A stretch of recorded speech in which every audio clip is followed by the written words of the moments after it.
Laban lang. Kabigo ay di dapat maging dahilan upang sumuko. Dapat lalong lumaban at doblehin ang pagsisikap. Kung mabigo ulit, sumubok ulit, o di kaya'y pwede ring sumubok pa ng iba hanggang sa ito'y matutunan at mapagtagumpayan. Tandaan natin na sa buhay ay kahit ng ibang mga tao na may hina, sila'y may magagawa, sila'y may pag-asa. Kung sila'y patuloy na magsusumikap, hindi susuko, lalo pa kapag sila'y palagi pang taimtim na nagdadasal.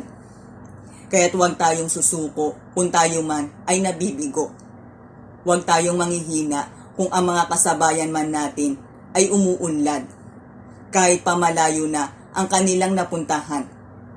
Kundi bagkus mas mahalagang tignan natin ang ibang mga tao na patuloy na lumalaban sa kanilang pangarap. Tignan natin ang ibang mga tao na nagtagumpay, na dumanas rin ng maraming kabiguan. Sa gayoy, tayo'y tatatag, matututo sa buhay at magtatagumpay rin.